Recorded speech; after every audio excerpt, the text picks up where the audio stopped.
नमस्कार दोस्तों, स्वागत है आपका स्टेनो गुरुजी यूट्यूब चैनल में। दोस्तों पहले तो आप लोग एसएससी स्टेनोग्राफर का अगर अभी तक फॉर्म अप्लाई नहीं किया तो कर लीजिए। और जो लोग पार्लियामेंट रिपोर्टर की तैयारी कर रहे हैं या एपीएस की वैकेंसी जो डालना चाहते थे, यूपी सचिवालय से जो वैकेंसी आई थी 24 तारीख को, उसका लास्ट डेट है। आज उसका लास्ट डेट है। अगर अभी तक आपने फॉर्म सबमिट नहीं किया तो सबमिट कर लीजिएगा। और जो लोग यूपी ट्रिपल एससी में सेलेक्ट हुए हैं स्किल टेस्ट में, उनका इंटरव्यू आने वाला है जो कि 3 नवंबर से स्टार्ट होगा, तो उसके लिए भी आप लोग तैयार रहिए। और आज का जो डिक्टेशन होगा दोस्तों वो 80 शब्द प्रति मिनट की स्पीड से रहेगा। और ये डिक्टेशन हमारी मासिक पत्रिका के भाग 6 से रहेगा, जिसका पीडीएफ आपको अगर चाहिए तो वीडियो के डिस्क्रिप्शन में लिंक दिया गया है, वहाँ से जाके डाउनलोड कर सकते हैं। डिक्टेशन को स्टार्ट करने से पहले दोस्तों हम लोग इसमें आए हुए कठिन शब्दों का एक बारी आउटलाइन का अभ्यास कर लेंगे, उसके बाद डिक्टेशन स्टार्ट करेंगे। और आप लोग इस डिक्टेशन को ट्रांसक्राइब करिएगा, मिलाइएगा। उसके बाद जिस भी आउटलाइन को बनाने या पढ़ने में अगर आपको प्रॉब्लम हो रही है तो उसको या तो आप कई बारी प्रैक्टिस कर लें या उसमें आप बदलाव कर लें, ताकि आपको डिक्टेशन में आने पर वह शब्द या वह आउटलाइन फिर प्रॉब्लम ना करें। और वीडियो स्टार्ट करने से पहले अगर अभी तक आपने चैनल को सब्सक्राइब नहीं किया तो प्लीज़ सब्सक्राइब करके नोटिफिकेशन बेल ऑन कर देना, जिससे आपको पता चल सके कि हम कितनी वीडियो अपलोड करते हैं और कौन सी आपकी काम की है। तो चलिए पहले हम लोग आउटलाइन का अभ्यास कर लेते हैं। महोदय, नियंत्रित किया जा सकता है, नहीं कराई जा सकती, इस बात का ध्यान रखना चाहिए। उचित रूप से विनियमित किया जा सके, इस्तेमाल नहीं दे रही है। कृषि समुदायों, उत्तरोत्तर सरकारें, संप्रग सरकार, सकल घरेलू उत्पाद निरंतर एक साथ मिल बैठकर विकसित कर सकती हैं। भली भांति समझना चाहिए, अर्थव्यवस्था अधिकतर दक्षिण पश्चिम मानसून ध्यान नहीं दिया गया। इस दिशा में जलाशयों अत्यधिक पैदा हो जाती है, अतः सरकार को इन बातों पर अच्छी फसल, फलस्वरूप खाद्यान्न भंडार, माननीय कृषि मंत्री सराहनीय प्रशासनिक गिरावट। माननीय मंत्री महोदय, पूरा देश बाढ़ और सूखे जूझ रहा है, प्रसारित किया जाना चाहिए था। मैं समझता हूँ कि अब तक उत्तर भारत सबसे पहले सबसे ज़्यादा कॉरपोरेट सरकारें किसानों की समस्याओं भविष्य के लिए राष्ट्रीय आपदा। माननीय मंत्री जी, उत्तर प्रदेश सरकार, भारत सरकार खेती कर सकते हैं, उस पर कोई ध्यान नहीं दिया है। राष्ट्रीय कृषि विकास योजना उत्तर प्रदेश जोड़ने के लिए कोई व्यवस्था, पनबिजली परियोजना, मेगावाट दलहन, ठीक है। इसके बाद प्रतिलेखन संख्या 3 है। तो चलिए अब डिक्टेशन स्टार्ट करते हैं। Ready 5 second start. महोदय, बाढ़ को नियंत्रित किया जा सकता है, तथापि वर्षा नहीं कराई जा सकती, अतः हमें इस बात का ध्यान रखना चाहिए कि बाढ़ को उचित रूप से नियंत्रित और विनियमित किया जा सके, ताकि उसके पानी की ज़रूरत पड़ने पर अन्य जगह इस्तेमाल किया जा सके।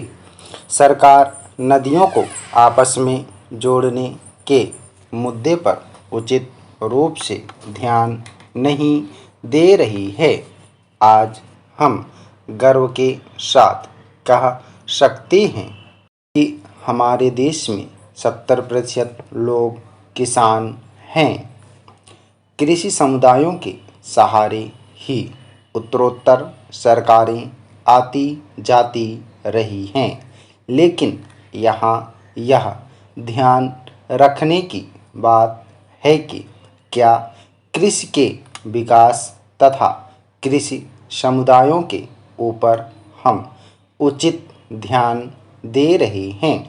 संप्रग सरकार ने कृषि समुदायों को राहत पहुंचाने हेतु कतिपय कदम उठाए हैं, लेकिन उसके साथ ही मेरा यह कहना है कि वर्ष 1947 से ही देश के सकल घरेलू उत्पाद में उनका अंशदान निरंतर गिरता जा रहा है।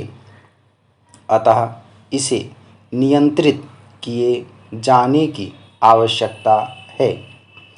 हमें एक साथ मिल बैठकर इस नतीजे पर पहुंचना है कि कैसे हम इन सभी कठिनाइयों के बावजूद अपनी कृषि को विकसित कर सकते हैं।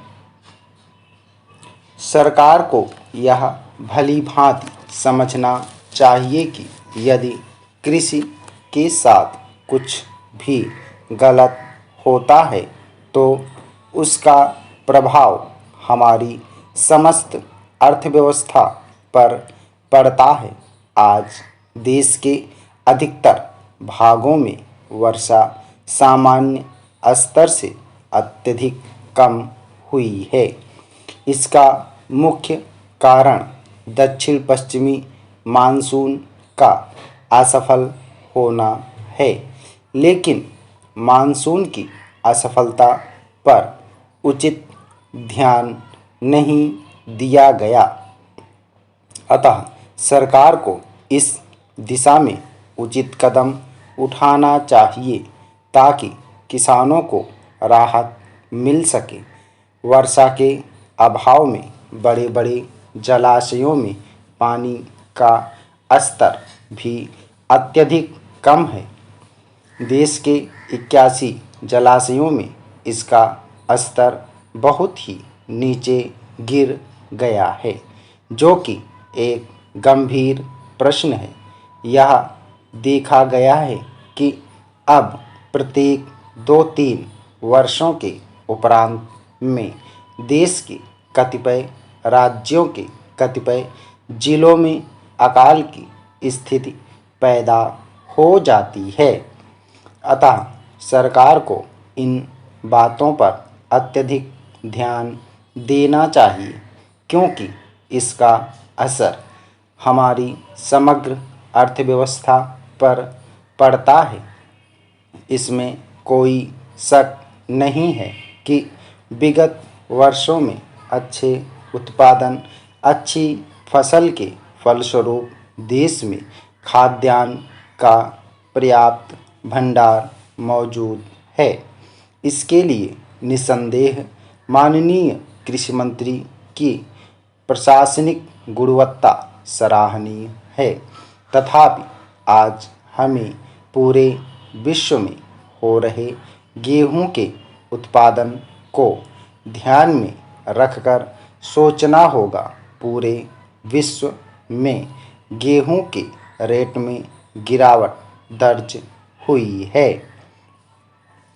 माननीय मंत्री महोदय, आज पूरा देश, खासकर भारत, बाढ़ और सूखे से जूझ रहा है। इस समस्या का अस्थायी हल ढूंढने का प्रयास किया जाना चाहिए था। मैं समझता हूँ कि अब तक की सरकारों ने कभी कोई सार्थक पहल नहीं की है। उत्तर भारत में सूखे का प्रकोप है। कई राज्य ऐसे भी हैं जो बाढ़ से काफ़ी प्रभावित हैं। मैं उत्तर प्रदेश से आता हूँ, जहाँ पूरा प्रदेश आज सूखे की चपेट में है। उत्तर प्रदेश की सरकार ने सबसे पहले और सबसे ज़्यादा जिलों को सूखा पीड़ित घोषित किया है। किसान इस देश के विकास की रीढ़ की हड्डी हैं, लेकिन अब तक सरकारों ने किसानों की तरफ ध्यान ना देकर बड़े बड़े कॉरपोरेट की तरफ देखा है।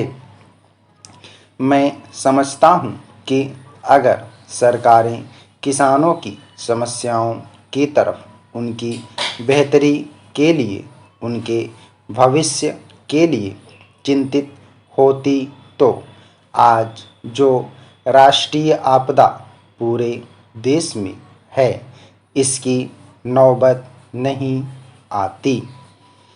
उत्तर प्रदेश जो देश का सबसे बड़ा प्रदेश है वहाँ के किसानों के लिए मजदूर जो खेतों में काम करते हैं, जिनके पास कोई ज़मीन नहीं है, उनके लिए हम क्या करने जा रहे हैं, यह माननीय मंत्री जी को हाउस में ज़रूर बताना चाहिए।